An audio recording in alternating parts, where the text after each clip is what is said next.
কম বেশি আমরা সকলেই কিন্তু গাছ ভীষণ ভালোবাসি। মানে গাছ ফুল ভালোবাসে না এমন মানুষ কিন্তু খুবই কম। তো অনেক সময় কি হয়, গাছ বা ফুল ভালোবাসলেও সেগুলো লাগানোর সময় সুযোগ হয়ে ওঠে না। তো সেই রকমই আমি এর আগে সেইভাবে কখনো যে পরিপাটি করে গাছ লাগানো বা ফুল গাছ লাগানো এগুলো আমি খুব একটা করতে পারতাম না সময়ের অভাবে। কিন্তু এখানে আসার পর একটু একটু করে গাছ লাগানোর ইচ্ছে বা ভালোবাসা এগুলো বেড়েছে। তো বাড়লেই তো হলো না, গাছ লাগানোর জন্য সবথেকে ইম্পর্ট্যান্ট একটা জিনিস হচ্ছে মাটি। তো আমরা যেহেতু অন্য জায়গায় এসে রয়েছি, বাড়িতে থাকলে না হয় খুবই কাছাকাছি মাটির সন্ধান পাওয়াই যায়, এখানে তো খুব একটা মাটির সন্ধান পাওয়া যায় না।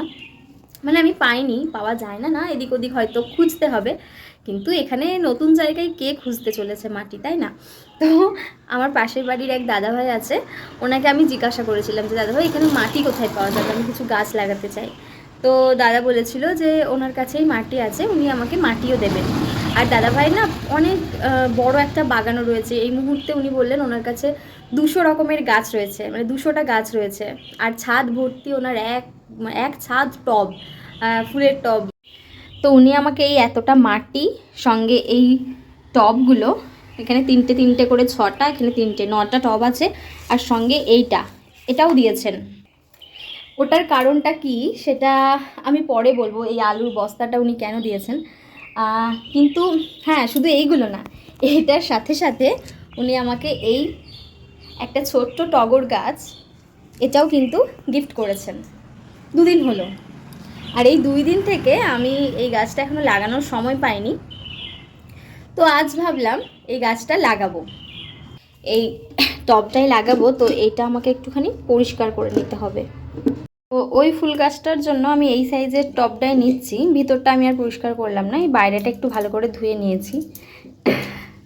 আর হ্যাঁ, এই যে বস্তাটা দাদাভাই দিয়েছেন, এটার কাজ হচ্ছে, আমাকে বললো যখন কোনো গাছ বসাবে এরকম কোনো বস্তা বা উনি বললেন বালি চালার যে চালুনিগুলো হয় উনি ওটা ব্যবহার করেন, যেহেতু অনেক বেশি গাছ থাকে ওনার, তাই। আর আমাকে এটা দিয়ে বললেন যে এটা দিয়ে আমি করি। এটা হচ্ছে এটার সাইজে কেটে নিয়ে এইখানটাই রাখতে হবে, রাখার পরে যেন আমি মাটি দিই অল্প করে। কারণ এই যে নিচেতে আমরা যেখানে মাটিটা গাছটা রাখবো না, এই যে নিচেতে কি হয়, এটা দিয়ে অনেক সময় মাটি পড়ে যায়, তো নিচেটা নোংরা হয়, বা জল থাকলে জল মাটি পড়ে গিয়ে নিচেটা কাদা কাদা হয়ে যায়। তো এইটা থাকলে এতটা প্রবলেম হবে না, সেটাই উনি বললেন, যদিও এই টেকনিকটা আমার জানা ছিল না। তো এই যে বস্তাটা থেকে আমি এরকম ছোট্ট করে একটা কেটে নিয়েছি, তারপরে এটাকে টবটার ভেতরে এইভাবে দিয়ে দেবো।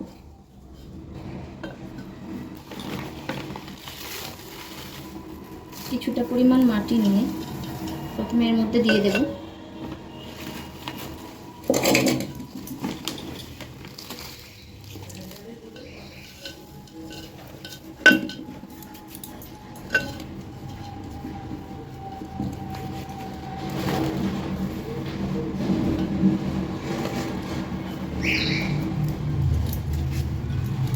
এরপর এই যে গাছটা,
হয়ে গেছে গাছটা লাগানো। উপর থেকে একটুখানি জল দিয়ে দেব।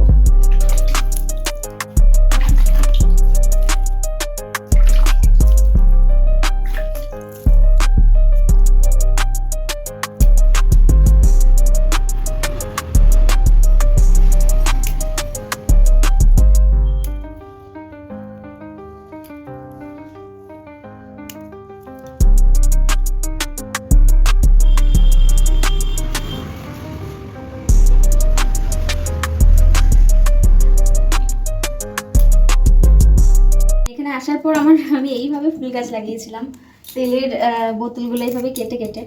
তো আজকে যখন টব পেয়েছি, এগুলোকে আর এইভাবে রাখতে ইচ্ছে হচ্ছে না, মনে হচ্ছে কতক্ষণে আমি টবের মধ্যে বসাবো গাছগুলো। তো তাই এবার এগুলোকে এখানে বসাবো।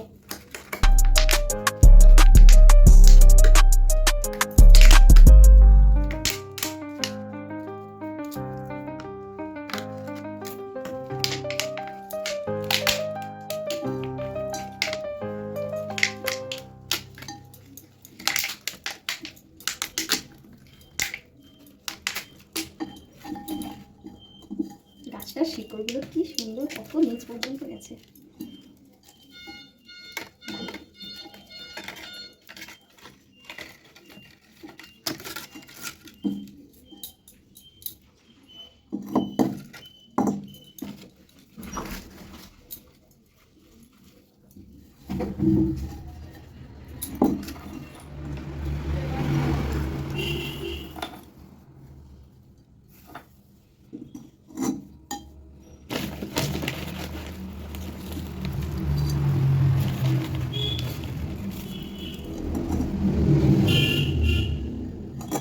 আমি এক এক করে সব গাছগুলো বসিয়ে নিয়েছি।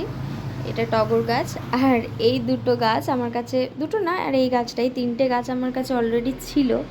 তো এই দুটো হচ্ছে নয়নতারা, আর এটা হচ্ছে মানি প্ল্যান্ট। তো এই সব কিছুকেই আমি এখন টবে বসিয়ে নিয়েছি, আর ধীরে ধীরে আরও গাছ লাগানোর ইচ্ছে রয়েছে। এই যে এইগুলোকেও আমি রেখে দিয়েছি যত্ন করে। তো দেখি কতদিনে ইচ্ছেটা পূরণ হয়।